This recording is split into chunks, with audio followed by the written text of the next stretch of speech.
Hello everyone, Eric Watson here, freelance writer, player of games, writer of words, recorder of videos, and tabletop role-playing aficionado. Welcome to my weekly behind-the-scenes DM-only live stream Crafting Annihilation, in which I build, write, and prepare for our next session of Tomb of Annihilation. If you are playing characters Mannix, Kales, Gillian, George, or Theron, look away, turn back. This video is not meant for you, but for the rest of you, welcome. We stream our Tomb of Annihilation sessions live on YouTube every Friday evening. Catch up on previous episodes on my YouTube page, as well as read weekly session recaps at roguewatson.com. If you'd like to support the channel, please go to patreon.com/roguewatson. Shoutouts to Platinum patrons Andrew, Brian, Richard, and Joe, and Gold patrons RPG Papercrafts, Charming Grenade, Pretty Boy and Yuma, Marcos, David, Vicente, Gilberto, Sean, aka Cert2B, and Adam. Thank you all very much for your support. You can see I had to do the new credit system. It's getting a little bit longer now, so I've got a new way to broadcast that on there. For our campaign, we use Roll20.net. For streaming, I use Open Broadcaster software with Streamlabs. Good to have you aboard, Crazy Pat. Glad you could join us. I have missed you all terribly. I have been away for just a week, which is a long time because we do a weekly show, at PAX South, which was a whole lot of fun. I'm not going to sit here and take up my stream time by talking about it. I posted a big, long PAX South recap post on my website at roguewatson.com. It's amazing as always, great for my work, great to hang out with friends, just really good stuff all around. Definitely recommend going to PAX at some point, any of the PAXs really. And yeah, I am back with D&D. Now I was able to actually prep a little bit of D&D before I left, which was nice. So I actually have done some work since we got together 2 weeks ago. And in fact, the one we did 2 weeks ago, that was the one that was cut off. We had a power outage, which knocked us off, and we'd already gone 30 minutes beyond. So what we ended up doing is having a makeup session that Sunday evening, which I didn't live stream because, I don't know, I just kind of I have a set schedule right now, and I want to stick to that schedule when it comes to streaming. I know people probably would have jumped on and be like, oh, well, you're streaming. So instead we just kind of did an offline session, but I recorded it and then uploaded the session, and it was literally like just session 18 part 2. So if you see one that's literally session 18-2, that is an official session that we got together for. We just did not live stream it. But on the plus side, whenever I premiered the video, I was able to sit there and chat and talk to people when it was premiering. So that was kind of a cool feature that YouTube has. It was almost like we could watch it live, and then I could watch it live, which was fun. And the nice thing is we were able to essentially finish that big, long combat sequence at Camp Vengeance, which involved the big Rygor undead attacking the fortification and summoning the zombie T-Rex and all that good stuff. And it ended in a very fun place. I think I managed to down half the players. It was a really harrowing fight for them, but a lot of fun.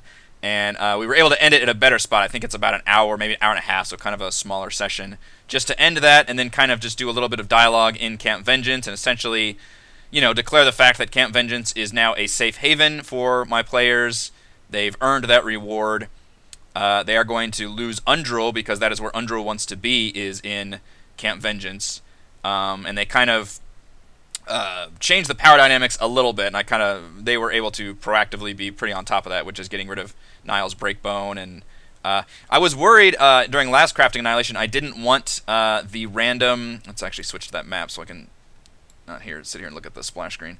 I didn't want them to necessarily get this other guide involved, which was this Lorsa person who was in prison and they immediately warmed up to.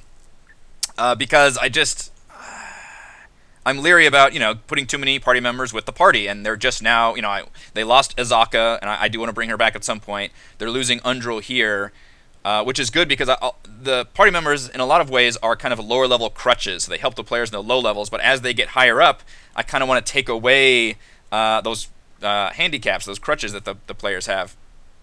And so I don't want to necessarily introduce just more NPCs. So I thought that was a good solution to have Lorsa take the captured Breakbone back to Port Nyanzaru, and then Captain Solana can basically take over Camp Vengeance. So they've earned the right to essentially long rest at Camp Vengeance. They did level up, I believe, last session, so they are level 4 now. And as you can see here, this was just a freaking epic bloodbath. Let me catch up on the chat for a second. I didn't see it. Shit. Wife almost became an undead Scooby snack. Yeah, that was pretty fun. So, as we talked about whenever we were discussing Vorn during another episode of Crafting Annihilation, is the Shield Guardian does come with a spell, or you can store up to a 4th level spell inside the Shield Guardian. That's one of its abilities. Now, the Shield Guardian that I'm using is massively nerfed. Like, pro tip to all DMs running Tomb of Annihilation, you gotta nerf Vorn, because giving level, 2 or 3, whatever players a Shield Guardian is crazy. I think it's just a bad idea, because it's way more power. I mean, it has like the power equivalent of like a level 9 or 10 hero.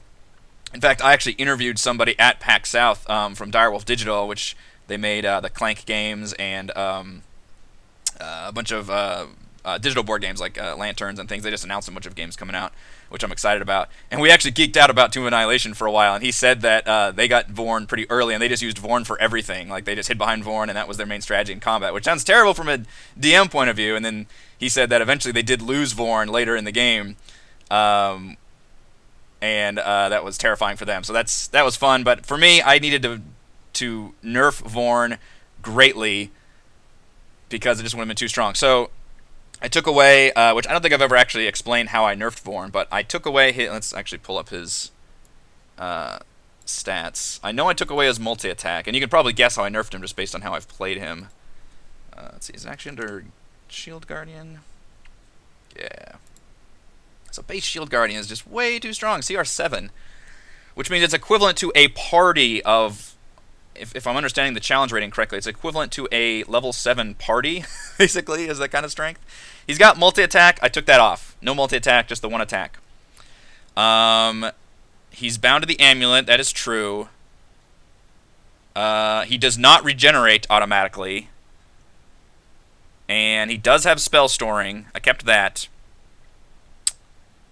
And he does have shield. Oh, it's actually a reaction. Okay, I need to make sure I realize that's actually a reaction, like the shield spell, and not just an always-on thing. I mean, essentially, he would just always use his. I mean, it is kind of always on because he just always uses his reaction against the wearer of the wearer of the Guardian's amulet specifically. All right, there was somewhere that. Okay, here we go. Bound. Yeah, I took away this too. Half any damage the wearer takes is transferred to the Guardian. Fuck that. That's crazy. You just basically grant your bearer damage resistance to everything. So I took that away. I took away the bound part of it, the damage mitigation. I took away the regen. I took away his multi-attack. So he still has, obviously, he still has a good single attack. He can still store spells, and he does have his shield reaction. So anyway, the spell I put in him is the Autolook? I don't know the spell's name. Resilient Sphere, which is literally like a defensive hamster ball. And I think I just talked about that during one Crafting Annihilation. I wasn't sure if that was the one I wanted to use, and then it just ended up being like the perfect opportunity to use it, where Kaless was literally being eaten by a zombie T-Rex, and on his turn, Vorn cast that spell, which enveloped her in a safety hamster ball, and essentially saved her life there. However, that is a one-time spell. Like, none of my players have this spell. So that was a one-time thing. They are able to store other spells in Vorn, which cleverly, which I believe I wrote this down somewhere, they decided to have, before they left, have Undril cast Mass Healing Word as the stored spell, which I didn't think about that. Use NPC spells to plug into Vorn, which is pretty neat. So I thought that was a neat way of using that, and kind of a parting gift from Undril. So now, instead of that powerful sphere, he does have Mass Healing Word, which Mass Healing Word's still fine. I don't know. I guess I could do it at, let's see, how high? It'd probably be Mass Healing Word is a 3rd level spell. I don't think Undril has 4th level spots. No, she doesn't. So it'd just be a typical 3rd level spell slot. I may have to actually add that to Vorn's sheet in order for me to remember that he's got that. Otherwise, that'll be tricky for me to remember. Will you prep Viper Pit today? No, not today. I will soon. That'll be a fun one to prep, because I haven't actually sat there and made like a big dungeon from scratch in Roll20 yet, which is not something I do very often because it is exceedingly time consuming. But people seem to like the results, because I know a lot of my comments, for example, I ran a DM's Guild adventure, The Haunt, and I built that entire map from scratch. And everybody comments like, "Oh, can I get your map? Can I get your map?" And I'm like, well, unfortunately, Roll20 I don't think has the ability to export map images very easily. But no, I need to do Mbala today. We are going to prep Mbala, and I've mentioned previously, let's go to the map. Oh, that's true, Arno. Yeah, he, that's also, yeah. That's also, I also nerfed him, nerfed Vorn. I guess it's a it or a they. It's probably shaped, and I've voiced it masculinely, but it's a robot. I nerfed Vorn also through role-playing purposes, which is, yes, it is bound to kind of the classic 3 laws of robotics. It will not harm a living creature, but obviously my players picked up on the fact that, whoa, that means it'll harm undead creatures. Well, yes, that is true. So during undead encounters, Vorn is a lot more useful, but during other encounters, not so much. He can still be, it's kind of like a mobile magic item. Like, he can provide that +2 AC, and he can do, I'm hoping the players use him a little outside the box. Like, he can grapple creatures, or, I don't know, hold a door closed, or, that kind of stuff is kind of what I'm thinking that I would like him to be used for, and not just a complete wrecking machine. So that was the idea behind it. And there was a part during the last session where my players had to decide. They're like, oh, should we ship Vorn back along the river whenever Lorsa brings back Commander Breakbone? And they only thought of it for half a second. They were like, no, we like having Vorn around. We don't really need to turn this quest in anytime soon, which is probably the right call. Like, they probably could have shipped the construct back, but I don't know. There would be no guarantees that Vorn would make it there and all that kind of stuff. So I'm pretty glad they decided to keep Vorn with them, because I think Vorn is a fun character for them and for me. So before we left off on session 18-2, I straight up asked the players, because at this point, their only real quest is to go to Firefinger, but what I introduced from Captain Solana was the fact that they were, the Order of the Gauntlet was originally wanting to send out forces to Mbala, as that is a giant plateau in the middle of the jungle that would provide, it's just a strategically useful location, because and I'm not sure how far away you can actually see Mbala. I said that maybe from the watchtowers you can probably see it. How far it crests the tree line. I think it's like 1,800 feet high, but I don't know how that translates to like miles away. I just don't have that information. But I'm guessing like from a high vantage point you can see Mbala, if there's a clearing or something. So it's on the player map regardless. Like, it's been on their map forever. I don't think they ever actually even asked about it. Maybe they thought it was an error that they could see it. But Captain Solana basically told them, hey, if you go to Mbala and climb up to the top, that would just be a good spot to check out like what's all in this area, and it is on their map right now. So my players essentially had a choice from here. Chult is a open world hex crawl, but as a DM, I have to be able to prep things, so it's open world can be very terrifying. And my players do a good job of generally following a path. And the River Soshin Star makes a really good path. Putting Undril with my party at the beginning of the game made them want to go to Camp Righteous, and then that led them to Vorn and Yelly. All this stuff has been really kind of linear, despite the fact that they can really go anywhere in terms of what quests they have and what locations they know about. They've been going at a pretty linear pace, and from Camp Vengeance, they had basically a choice to either go all the way across the jungle to Firefinger, which was Azaka's quest, and they don't have Azaka right now, and they have made a point to remind me of this every single session. Like, oh, and they've been doing a good job. Like, they've been leaving notes behind, and they really want Azaka to rejoin the party, and I want that too. I'm just very leery about, when to introduce a War Tiger back into the party, and I keep thinking maybe there's some fun way I can do with having her she's been captured, or maybe she's gone fully, rage mode Were Tiger, and they have to subdue her, although that kind of repeats, one of their encounters with her. So I still want to come up with a good encounter with Azaka, not just have her, show up and wave and join the party again. But, and Firefinger's kind of far from them at this point, so I'm not surprised they didn't choose that. Instead, they are going to choose to go to Mbala, which is, 4 hexes away.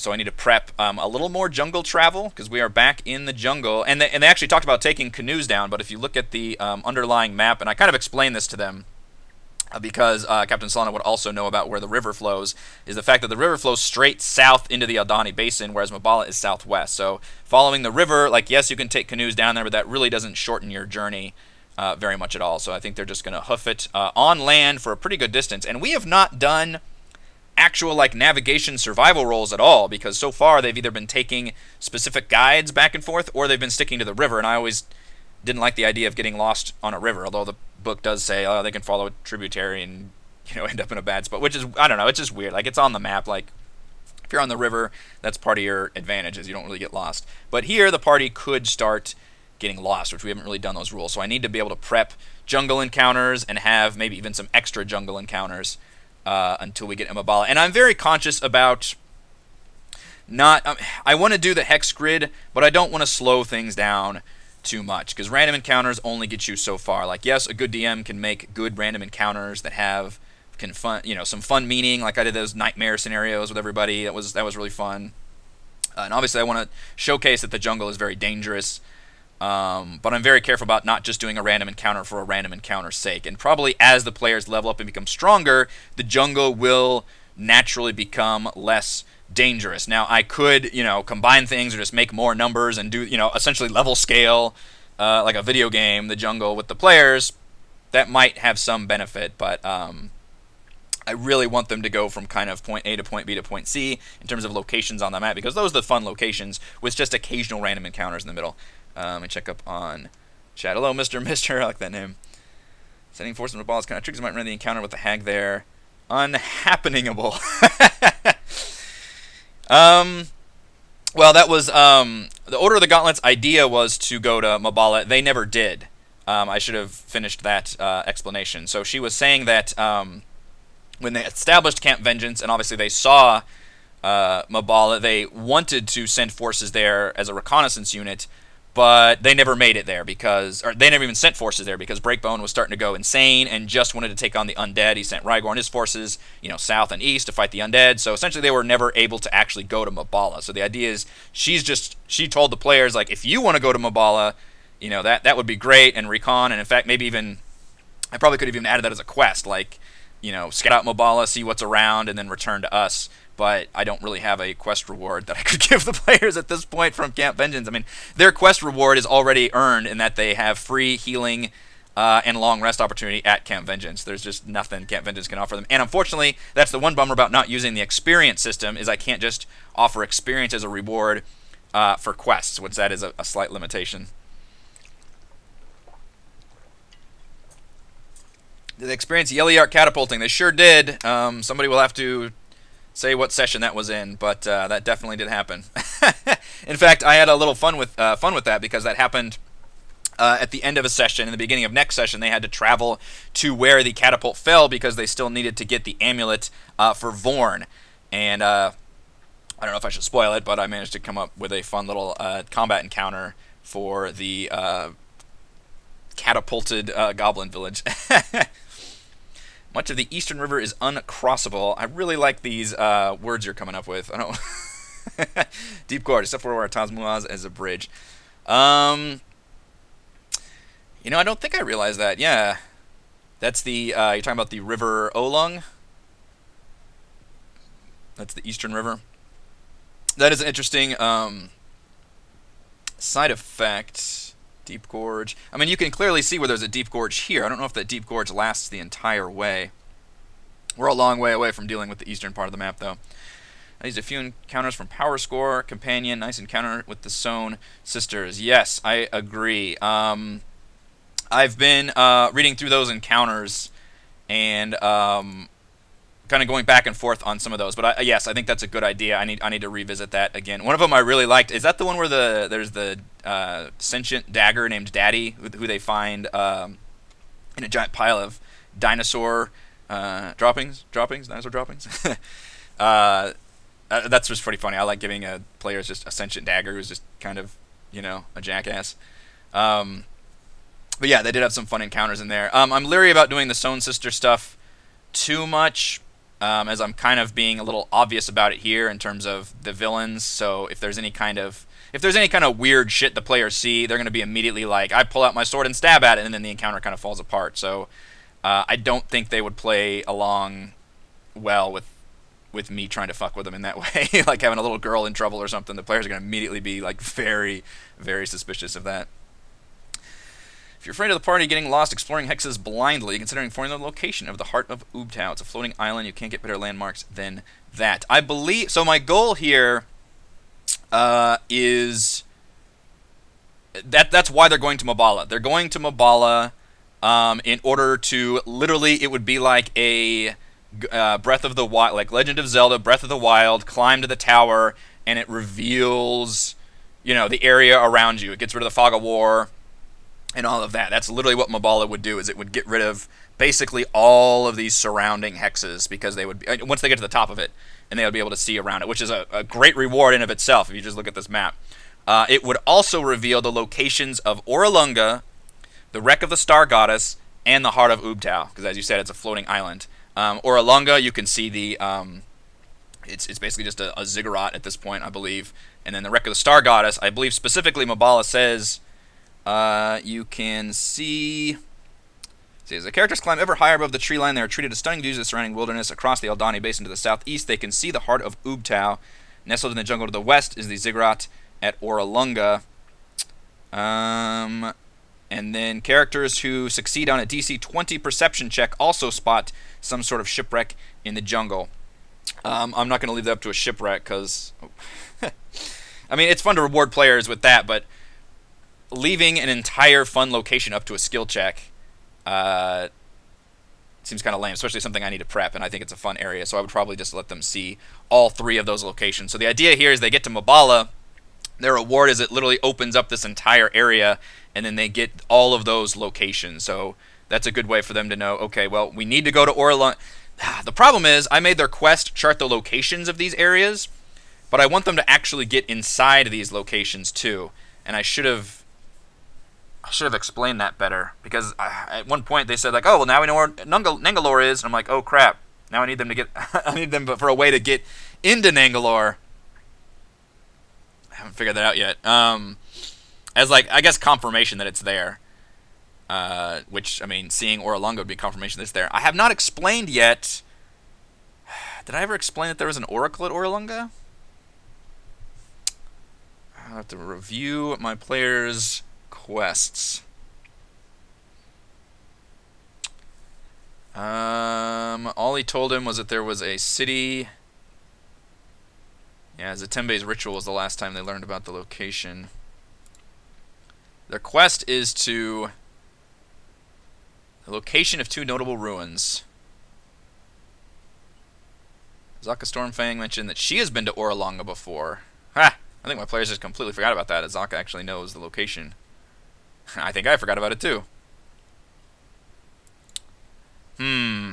So the players need that location, but they don't need a reason to go there. I need to come up with a reason for them to actually go there. Well, I'll need to introduce either an NPC or have Azaka, or reintroduce Azaka around this area, which would probably be good. I'm getting slightly ahead of myself, but DMs in some way need to get ahead of themselves in order to make a proper story here. But yeah, so they will get to Mbala, and at the top of Mbala, they will learn Oralunga, Wreck the Star Goddess, and Heart of Ubtao. Now, and as well as that surrounding area. It gives them a lot more cool options to explore. I believe the Wreck of the Star Goddess doesn't have anything to do with a quest, but it just seems like a neat thing to explore, is this wrecked airship. Heart of Ubtao is what Annette talked about, this big floating rock that she saw in her vision, which that will be an important dialogue session where they will talk to Valindra Shadowmantle, a badass lich who resides in this giant floating rock, who works for the Red Wizards, although I don't think she is actually part of the Red Wizards. And then she knows the location of Omu. So that will be an important, very important piece of information for them.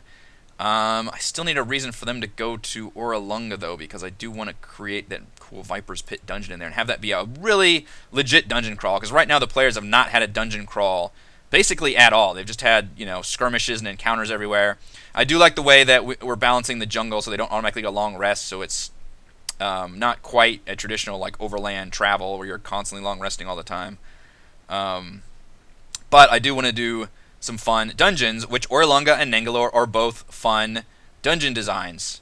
Sorry, Orlunga is not. Orlunga is dumb from the book. I am going to make a fun dungeon design based on a DM's Guild dungeon that I really like. Viper's Pit. Nangalore is a fun dungeon, as written. Let's talk about Mbala, though. Mbala is a tricky place, and I've mentioned this before. I wasn't sure what to do with it. It doesn't have any maps, which is a bummer, because we're running in Roll20, and maps are important. Its main thing is it has this creepy hag who has the power to bring characters back to life in a very limiting, weird way. She can essentially... the character essentially becomes a zombie with their same stats. And then their hit points are reduced by 1d4 each day, which tells me that they would not survive the campaign. I mean, just given the journey from Mbala to Omu alone, and then obviously my players aren't going to be making that journey. They're probably going to be getting on their ship and turning around. It seems... I mean, it's neat that method is there if... to get around the Soulmonger, because that makes it so players cannot be resurrected. So this is a way of getting around that. But the zombie limitation is... I just don't like the hit point maximum reduction thing. I get what... There should be a penalty. Boy, here's a good question. If your character is undead, and they don't need to sleep, wouldn't they just get long rest benefits, like, all the time? That would be a way of getting around that. Is undead not just straight better than being alive? Is that why people want to be liches? But hopefully that won't happen. Because I wouldn't know how to deal with that. So instead we have a green hag who has destroyed this village one by one. She has a bunch of flying monkeys and a flesh golem, which flesh golems are pretty strong. A green hag is actually not very interesting, just stat-wise, though, from when I'm looking at it. They don't have very cool spells. That's not how you spell green. It looks like they primarily just, like, claw people. Oops, turn that off. They have innate spell casting, but their only spells are Dancing Lights, Minor Illusion, and Vicious Mockery. So they have cantrips. It looks like they can be part of a coven, but she is not. Obviously, that's what gives them all of their spells. Instead, she has her illusionary appearance, and then she can cast invisibility at will, which I guess gets her away. But it just seems like she's got her claw attack is strong, but in terms of like a spellcaster, I mean, she's not that strong. CR3, Flesh Golem can be pretty strong. Give them a hunger for humanoid flesh. Ooh. At that point, you have like vampire rules. You have to like feed every once in a while. Then it becomes like what's that like Twilight Zone episode? Or is that that Stephen King one where they have to like keep the kid chained up and it's like eating? Is that Pet Sematary? But this might just be a traditional combat encounter. Like it's pretty obvious that this old woman,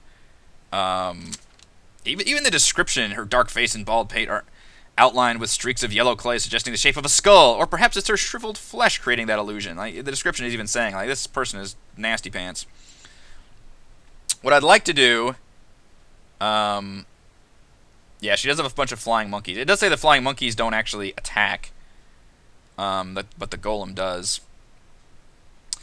Obviously I need a map, and I need some jungle encounters to get us there. Jungle encounters, let's see, using my Tomb of Annihilation travelogue that I've been using from kevinwhitaker.net. Where does that put us at? We are on day number 12, even though it's like day 20 in here. I think I was going to have it be that there is automatically the first hex out of Camp Vengeance will be no combat, because the undead army moved in and they've cleared all that shit out. So maybe I'll just describe something about how you occasionally see like a zombie on the floor that's like crawling or something that didn't quite make it there. But otherwise it's pretty bereft of any hostile encounters.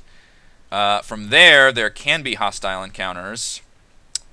And my no undead, I rolled up the Gorillons. I fucking hate that word. Gorillions. That's what I'm going with. The big four-armed gorillas. So I do need a map for that. And I was thinking, let's see, how does that encounter work? I believe the players get a chance to retreat, but it's like a group stealth check. Let's see, 2 gorillions. It's not lions. I can't pronounce that word. Hang in the trees, perch atop rocks, or lumber between crumbling, vine-covered ruins. Characters spot them automatically and can avoid a hostile encounter if they withdraw and succeed on a DC 13 group stealth check, which would include the NPCs they're with, which a group check is all of them roll it, and if at least half of them make it, then they succeed. It does say that if they defeat them, they are rewarded with some treasure. On the treasure drops table, which treasure drops table is kind of lame. So I might put something. I guess there can be some nice stuff in there, some kind of cash. Excuse me. So we could do that. I'd need a random jungle map. I probably would do just having them hang out in a tree, maybe. Let's see, when's the last time I used this jungle map? It was the Goblin Ambush. Getting a lot of leverage out of a single map's type. Let's see, Underworld's no longer here. But we still have all these people. Okay. Mud Pit can go away. And we can open up different lanes. This is Dragon Age 2 is what I'm doing, which is I'm using the same map for like multiple encounters and sections, just like walling off certain areas. I fucking hated that in Dragon Age 2. Dragon Age 2 is actually still a fine game with a good story, but it was hilarious how egregious they did their level designs. There we go. I could do this, and then have the Gorillons be in this tree here. Oops, there's other tokens on here. Unfortunately, I need to make sure there's no other monsters. And then put the... Which Gorillons are fucking strong, from what I recall. They have like 4 or 5 attacks? Grr.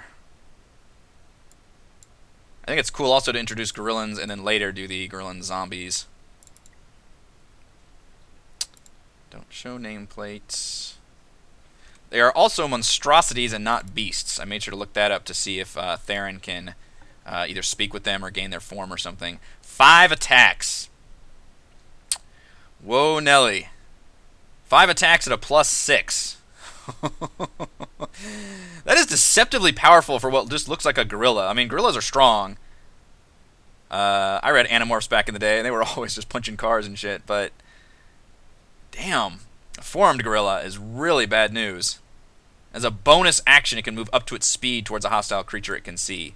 So it can also just dash like crazy. That'll be interesting. If the players will have a chance to escape this fight if they wish. Otherwise, this could be a bit of a herring fight. And there's still only 2 of them. And they did. So the important thing is with Camp Vengeance, they were able to level up and long rest. And then after this fight, they were able to long rest again. After their undead fight that we just had, they were able to long rest again. So that was a fun way of me like putting a lot of, a really powerful battle at them, but knowing that they would be able to basically overcome it and recover it. But now is going to begin their next, now we have to start rationing things. With 4 arms, that makes sense. I suppose it does. Although, in that case, with 2 arms, shouldn't you always have 2 attacks? Using that logic? Shouldn't every character have 2 attacks plus a bite? Make sure he's turned off with his... Yep. Never roll that. Let's just get an example of how much damage this thing can output. Whisper my rolls, please. So 1 bite, 25 to hit, does 9 damage. One claw, which by the way is a 10-foot range. That's a giant arm. 18 will probably hit somebody for 5 damage. 18 will probably hit somebody for 5 damage. 14, that could be a miss. 21 is a hit. Wow. For 10 damage. 18 is going to be a hit. I also rolled really well for 8 damage. That is a lot of damage. Oh boy. Oh boy. And I'm thinking about maybe dangling some kind of treasure. So they're going to come upon this tree, and I was thinking about just dangling some treasure in the tree just to make it a little bit of incentive to turn and fight him. Or they'll, the Grillins will be all very defensive and hooting and hollering as they do, and the players will have to decide, do you want to back up? And the Tabaxi will be like, let's try to sneak out of here very quietly and carefully. But some of the players might try to go after the treasure, in which case, I think there'll be 2 separate stealth checks. The one that want to retreat would be a group stealth check, and then anybody that wants to try to grab the kind of loot that's hanging there. There we go. I think this map makes sense right here. You can tell there's a tree here. Anytime I don't have to recreate, do all the busy work of dynamic lighting and maps and all that is a blessing. Let's do it like that. So they do have in Vorn. They don't have. I need to put Vorn on the map. Do still have Vorn. Where are you, Vorn? There you are. Now, Vorn, are you actually? You're not tied hit points wise though, are you? So I need to make sure I actually copy and paste you to keep track of your current hit point rating. I came up with a hard and fast rule as they were talking about, like, can we repair Vorn? And I think I allowed a was it an Arcana check that George actually did? Yeah, an Arcana check. He rolled a 19. I would probably allow like a 15 or higher to be like a greater healing potion, and a 10 or higher to be a potion of healing. And they would be able to do that basically anytime they would be able to short rest. It would be just a 1 Arcana check they could roll to try and repair him. Which I think that's a pretty good rule. So he doesn't, because again, he's not automatically regenerating in my game. And he could definitely take some wear and tear after a while. So I copy that. And we need to add him. Wait. Oh, whoops. I just copied and pasted him. I don't want to do that. Get rid of this group. Don't confuse my players. So that way they only see... There we go. That works out a little better. Have them be large, 4-armed grungs. And you've got a guaranteed fight with George. I was not originally wanting to do Dung Grung Lung because it seems like a weird location.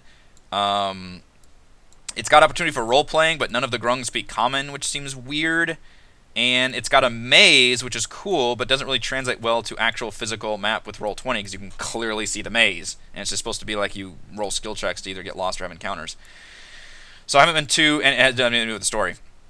So I haven't been too keen on using Dung Grung Lung, but since George is suddenly all about the grung, I may have to figure out a way to include that. And that's one of those things I can just take and put anywhere on the map. Does Vorn take damage if they fail the Arcana roll? No. Maybe if they rolled a 1. Maybe if they rolled a 1, I would have him actually like a critical failure and they actually do more damage to him. So I'd probably introduce that as a thing. But if they roll like a 2 through 9, it would just be like, well, you're unable to repair him that time. Even then, he didn't take a whole lot of damage during that fight with the undead. He's fucking beefy as hell, so I don't expect them to lose Vorn anytime soon. But it might happen. Alright, so that'll be 1 encounter. What else do we have? Let's see. No undead, rare plants. That'll be pretty easy. Just to tell them you found some wooka nuts or something on another day. And then, assuming they make it as efficiently as possible and don't get lost, which a part of me wants to just get rid of the getting lost part because it just adds to the random encounters that become decreasingly less enjoyable, I think, the more you have them. That's not in our house rules, is it? Where is our rules for travel? Is that somewhere else? Completed quests. I thought I put that in here somewhere, but maybe not. I guess I just have those rules in my Google Doc somewhere. There was some rule we actually were going to use about like rolling for navigation, for survival, and doing all that. And we kind of haven't done that. As I said, we've been just on the river or using like, you know, that captured goblin guide to lead them right there or something. Let's see. Jungle travel. Tomb of Annihilation, jungle exploration. Is that my notes? I have like 14 Google Docs set up. They can also change their pacing, which they also haven't done. So I could explain that that is an option if they want to travel faster. Party's navigator rolls a survival check. DC depends on the terrain. I didn't write down the DC here, though. Success equals parties know where they are. Failure, the party's icon is hidden on the map until they succeed on a future survival navigation check. It's hidden on the map? Doesn't that mean they also go in one random direction, I think? I have not thought these rules through very well. DM reveals random locations. Yeah, I don't know. I don't know if I like the getting lost stuff. I mean, you should be able to get lost. It just doesn't... the more we play in the jungle, it becomes less interesting. Because there's already... If they never get lost, there's still plenty of hex crawling. Like, there really is. If they never get lost in this jungle, they're going to have plenty of hex crawl encounters. If they get lost a bunch, they're going to have too many. So that's my only issue with it. I would probably just say, at this point, if you have a guide that knows the jungle like the Tabaxi, I would probably just wave that away. Because it's more interesting to me to get them to these more fun locations as quickly as possible. And there's still plenty of chance for random encounters in all these hexes. So probably the only encounter, free encounter here in this hex. The next encounter would be the Gorillans, which can be a non-encounter if they successfully do that group stealth check and just decide to escape. And then the third encounter will be, the rare plants. Jungle travel. Yeah, just rare plants, and then they should arrive in Mbala the next day. Now I did cobble together a map for climbing Mbala, which is this one. Oops, I'm gonna zoom out. Don't ask me where I got this map. I don't remember. I grabbed maps from all over the internet and put them in a folder. I should remember that. This kind of looks like a reasonable... It's supposed to be... Let's go back to Mbala. There's a path you can take up to Mbala that involves you not having to make any skill checks. This is like a Roll20 error, by the way, where it shows the grid if you don't have it at the right zoom level. There we go. See, there's no white grid there. I don't know why it does that. Let's see. Where is chapter 2? We need locations in Schultz, and it's not even its own thing, 'cause there's no map for it. It's just going to be right here. So it's mainly about Nanny Poo Poo, which is the green hag. Let's see. The path is a much easier route to the top. It begins on the north side of the plateau. Through many switchbacks, it winds across the cliff face for 3 miles before reaching the top. The path width varies, but averages 5 feet, so very tight path. It doesn't require any skill checks or anything, but it does take a while. And then, as I said, they see all the things as they get to the top, and then the top leads to what looks like just the ruins of a village. And then they find the only resident is an old woman who's actually a green hag. What I thought about doing, the one thing that's here is a Pterafolk nest. And I have not done Pterafolk at all because my players have not done Firefinger at all. So, this would be a good chance to use the Pterafolk because the Pterafolk are also... I didn't realize they were large. They look huge and scary here. They can fly, obviously, and attacking with Pterafolk while the players are trying to climb... not climbing a cliff, but walking along the edge of a path to get up a cliff could be terrifying, delightfully so. And there's also a mini dungeon here, which I think I might actually use a straight-up nest map. My best-case scenario would be that the Pterafolk attack here. I just rolled for a Pterafolk encounter, and I think I came up with, there's 5 on this map. And then the Pterafolk are going to try to grab people and bring them to their lair, which is the Pterafolk nest. And then the players will have to deal with that. Let's see, Undril, you are now retired down here.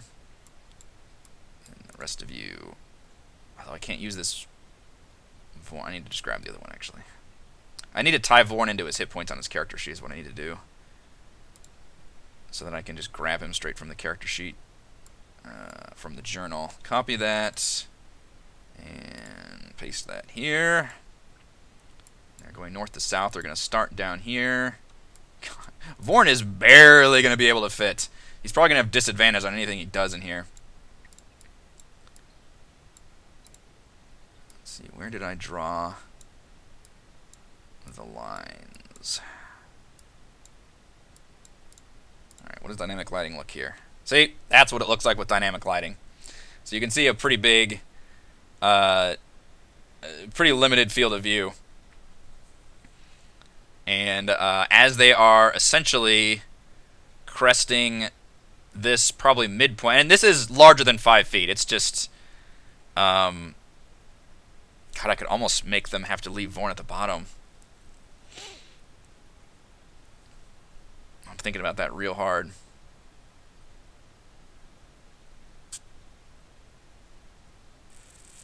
That might have to be a thing. That would help give a temporary power decrease to the players. Because it is supposed to be very, very short to the top, averaging 5 feet. On the map, it looks more like 10 feet across, just to give, again, we're just using a battle map, and it's just that much easier to navigate. Even bigger than 5 feet across at some points, but I like the way this map looks with this. And the idea would be around the time they make it to this point, a bunch of Pterafolk are going to come screaming over along the cliff face and swoop in and attack them, which should be a lot of fun. What do the Pterafolk look like? Because I have not used this creature yet. All those things have PTER in them. There we go, Pterafolk. Let's see. They have the Terror Dive, which means if they dive at least 30 feet straight toward a target and hit them, the target is frightened. That's just a bonus condition they can inflict. They're only CR1. They don't have very good armor class or hit points. So defensively, they got nothing going on. If the players really get some attacks off, they're basically equivalent to like a ghoul, I think, in terms of their AC and their hit points. However, they have 3 attacks. They have a really strong multi-attack, and they have a ranged weapon in that they can hurl javelins that do pretty goddamn good damage. And I would try and grapple with them. Although their grappling isn't great. They don't have any athletics. It'll just be a +2 chance to grapple. But I would definitely try to use at least 2 of them to literally just grab people and pick them up off the ground. They have a flying speed of 50. So they can easily swoop in, grab somebody and swoop out, and then immediately if that person tries to escape, they're just going to fucking plummet. So once they've been grabbed, they're kind of screwed. And the Pterafolk will bring them to... There is a stronger version, isn't there? Why is that not in Roll20? Isn't there like a Pterafolk Elder or something? Or is it just that you boost their stats a little bit? The idea is, well, they will bring anybody that's captured, which I'm hoping this will happen. I can't guarantee this because I still want to play fair with dice and everything. But like somebody like Annette or even one of the party members, I could grab somebody and bring them to the lair up on the top, which means the players are now separated, and they will have to rush to the top and try to figure out a way to save their compatriot. So that'll be really, really interesting and change the entire dynamic of how this session will play if I do manage to capture somebody in that way. Which I don't think the players have any means of extricating themselves out of. They don't have any kind of feather fall spells or anything like that. A Quetzalcoatlus is, I believe, a giant, like Pteranodon-style bird, whereas Pterafolk are actually straight up like sentient. They're right. Let's see. What is the? Yeah, they have intelligence of a 9. They're basically people. They're Pteranodon people. And I think that, yeah, they actually speak common, so they can straight up, like, you know, yell terrible things to the players. Be like, I'll bring them for the younglings. Just however, I don't know, Pterafolk would sound. Like that. So yeah, I'm excited about using this creature in this capacity because I think that will be a fun, really challenging scenario. As a DM, it's always fun to introduce like environmental hazards or for whatever else, some kind of interesting limitation on the battlefield that changes the dynamic of what otherwise could be just a straightforward fight. And this is a good way of using the Pterafolk at their most advantageous, which is using their speed and their flight with characters that do not have that much speed or any flight. Especially if they have to leave Vorn behind. Vorn won't be able to attack them anyway, but he could like grapple them or something. But I'm thinking that it would literally be too wide for Vorn. So I'm thinking they would have to leave Vorn at the bottom. It is described as the giant relative to the Pterafolk. Is it? Let me look that creature up then.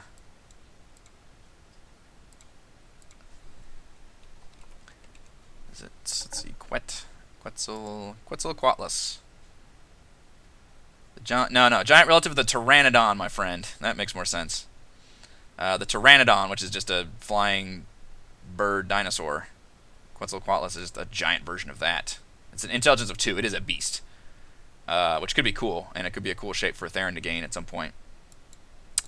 But no, that is definitely different than a Pterafolk. Interestingly, when I read that Ring of Winter book, which I talked about on a YouTube video, they actually have Pterafolk that can shapeshift into lizard folk. And if you look at the Pterafolk's bio, ancient rituals once bestowed upon Pterafolk the ability to assume the form of pteranodons and wingless lizard folk. But those rituals have long been forgotten, so they actually make a reference to the fact that these used to be even more powerful creatures that could transform, almost like were pteranodons. It could essentially do that thing where they could transform into the full creature or the non-creature or a hybrid creature, which is kind of what the Pterafolk is. So yeah. Excited to use these in a combat encounter here. And then the idea will be, hopefully some people get captured and they get thrown into a nest, which I don't think I actually uploaded this nest map yet, did I? I did not. I meant to do that. I think I found one that I can use. Might have been from that Sarkris map maker that I enjoy. Let's see. The maps. Might actually get to see me upload a map. If I can find the one I'm looking at. Did I put it here? Let's see.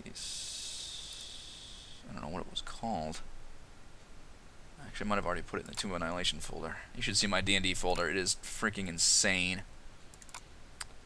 There we go. Cave Nest. Let's see what that looks like. It's 6 megabytes. Is that too big? I don't think it's too big.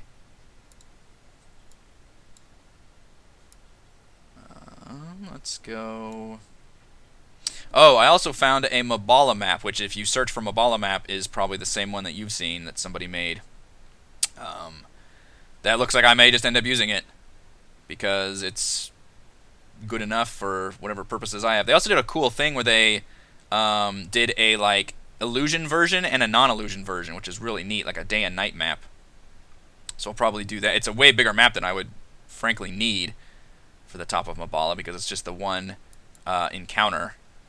I could probably just use a simple jungle map with a hut in the middle, but I may use that one. The nest map, however, we can probably put that together. And I believe it mentions that and I really wish there were maps for these. Let's see, where's that? There's the nest. Alright, let's drag that over here. Loading! Let's see, what did it talk about the nest?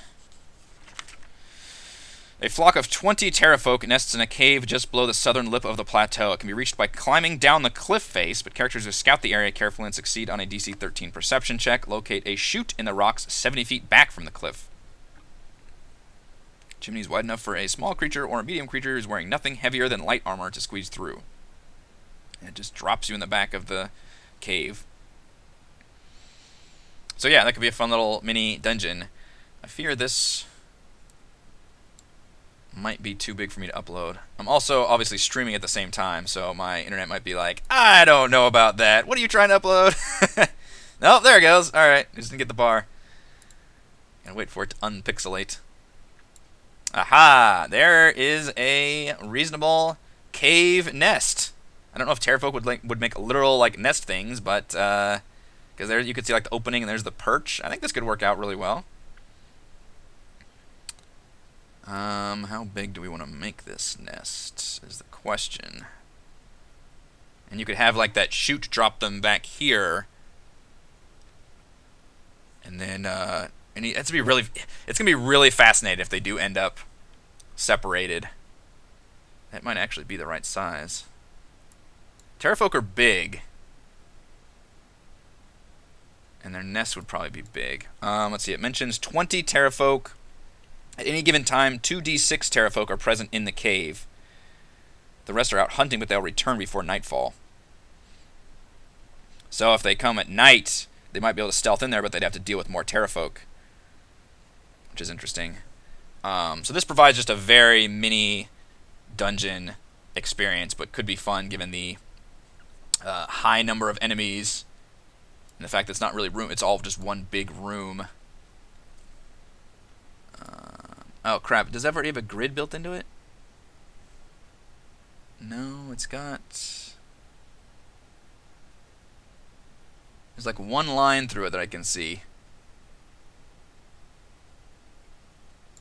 This line right here. That's weird. Maybe I can just ignore that. Try to line that up with the line. Well, I'm going to have to adjust the map then. This is why gridless maps are the key for Roll20, because you don't have to line these grid shapes up. That's a nightmare.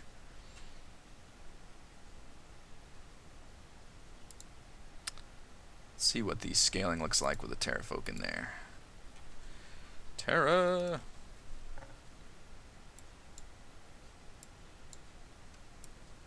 Oh yeah, I think that looks pretty good. Big enough for Pterafolk to nest in. And then they'd have a bunch of like babies back here. Be this big. And then a character would be dropped in there. I'd have to put some like bodies and things in here. So yeah, I can definitely work on this map.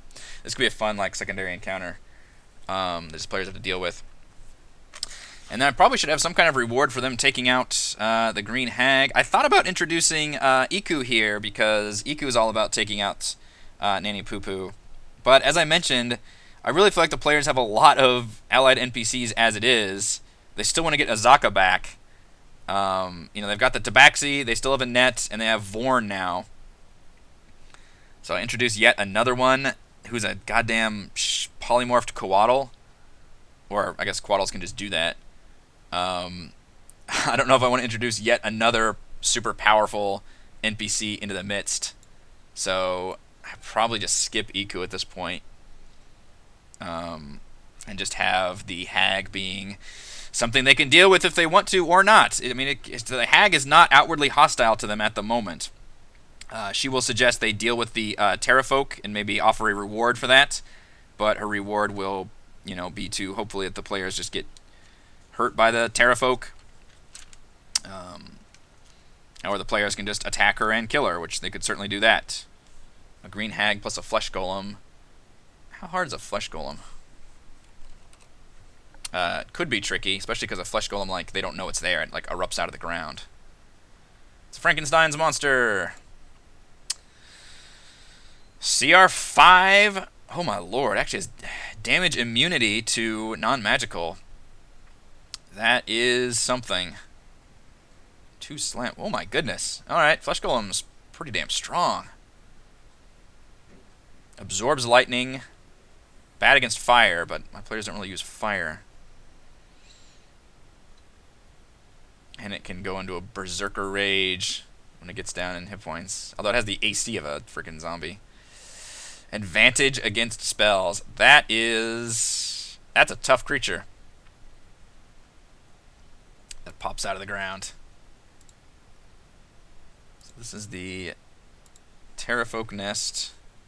Took quite a beating in that encounter. Juicy, did you? I know you said you took Iku along in your party. Was this a standard combat encounter with just you immediately attacked the Hag? or is there any kind of like role playing or dialogues? I'm curious if my players want to try to play ball with Nanny Poo Poo, even though she doesn't really have anything to offer them, because her main thing to offer is that right of stolen life, and if nobody's died, that doesn't really do anything for them. What's really interesting is if I have like Inet die to the Pterafolk or one of the Tabaxi, and then maybe the players could do the Rite of Stolen Life for their NPC ally. I will probably, once they approach Mbala, have the Tabaxi say, you know, the rumors that there was a village. I think there is actually a rumor written in the book somewhere about Mbala. Like there was a village there, and now we hear just there's a witch that lives up there or something. Let's see. One thing I don't think I did either was roll hit points for any of these Pterafolk, or did I? Let's go back to that map. I think I've got plenty of prep work now for the session also. Let's see. Nope, I did. Okay. 28, 30, 30, 22, 34. Pretty average.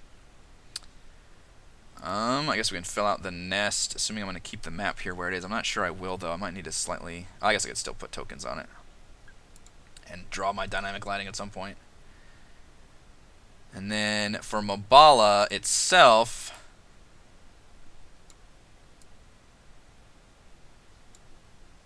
put it right here. Mbala. I'll show you the map that I can probably use. And the Poo Poo wanted us to get rid of the Pterafolk, but when I did a little peepin', she talked to her baby golem that she would kill us when we return. That's good. So you just kind of learn that information. I like that. Let's see, Mbala. I've got two different maps. I guess I could put them on top of each other if I wanted to. Again, these are kind of fancier maps than are needed. I convinced her to wait. That's right, yeah, I ate Iku. I don't have anything against Iku. I like it, but like I said, I just feel like my players already have a lot of powerful NPCs with them, and eventually I do want to have Azaka rejoin them, and I'm leery about introducing too many of those. There's just that one little line folk base. Let's see, is that the... oh my gosh, I hope these little squares aren't supposed to be the actual 5-foot scale. There's no way, because that would be a giant column. And there's the house. Well, yeah, that house should be a little bigger. So you can see there's a bunch of bones here. This is like the ruins. Oh, it's supposed to be like a village. This looks more ruiny than I was expecting. Piles of bones everywhere. Yeah, I might end up using just like a generic, maybe that, like just that ruins map that I have. I could do that. And maybe add, let's see, where's that ruins map? Spoiler alert for whoever was asking about, I think Mr. The Yeliark catapulting. This was that encounter. I could use this map yet again.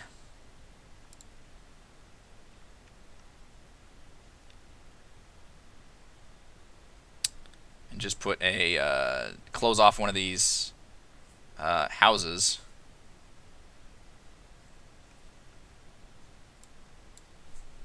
Reusing maps for the win. Actually, I have to... there's no good way to delete these, is there? There we go. So I can't sit there and drag them because I'll grab the whole map. Let's just delete all these off there for now so I know what I'm looking at. Because right now I did like an extreme, yeah, with the dynamic lighting. Is that the only one I had of the jungle ruins? Yes, it was. So I'll need to redo the dynamic lighting on this map, but then I can put like a hut. Isn't it just a hut that she lives in? The only structure still intact is a lone hut about 1,000 yards southwest of the gate at the edge of a boulder field. The hut is made from thatch and animal hide stretched over the ribcage of an immense reptile. Whoa, that's cool.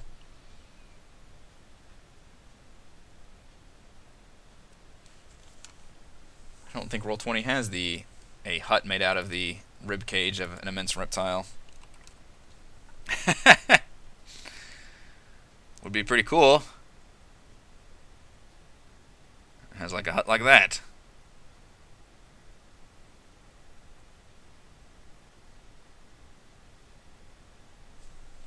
That's kind of a nasty looking hut. That could work.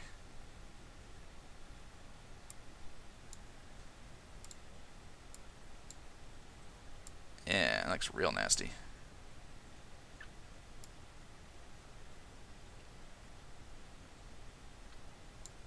Just keep the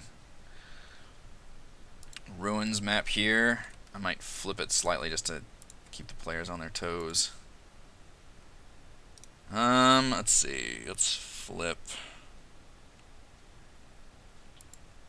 What flipping vertically does. That doesn't really. That's a little different.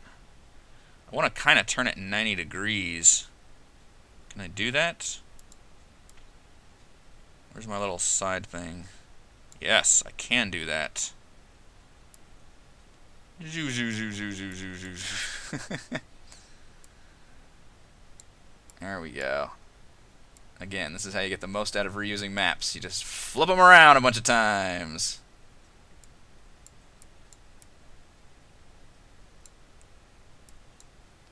Is that pretty good?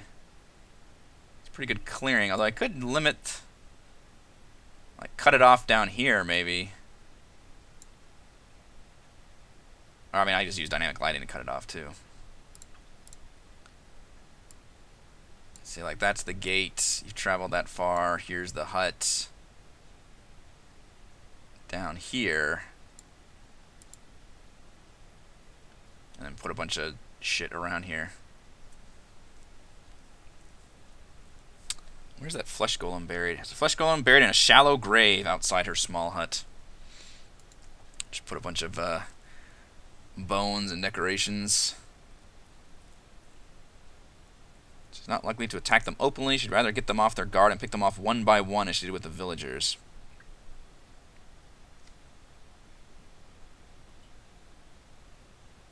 And the only thing she's useful for is that Rite of Stolen Life. Fascinating. I assume my players will just treat this as somebody they need to take out. Oops, that's the wrong one. Let's put our flesh golem friend on the map. Just looking at him, he doesn't look like that friggin' strong, but he is quite strong.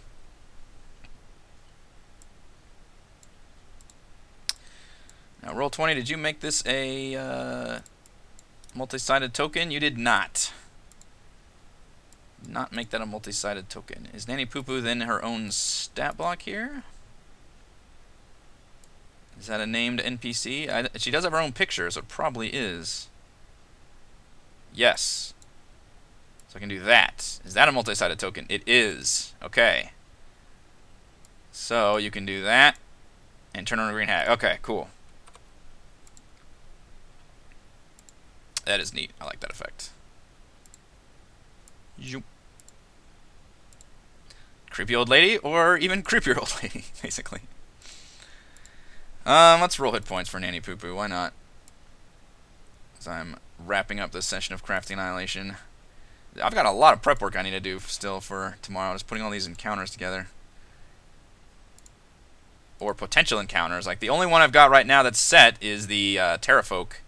Because they could back off from the Gorillans. And they could just talk to Nanny Poo Poo.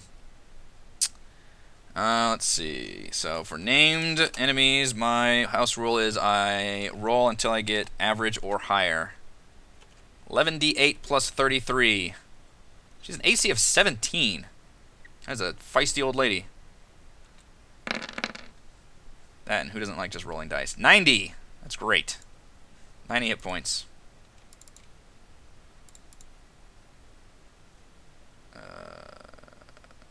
Wait, I need to do it on here.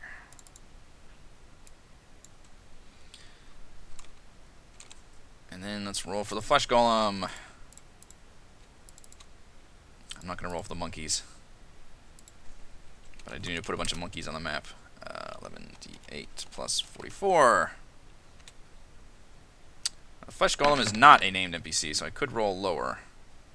88. Flesh golem's a little bit lower.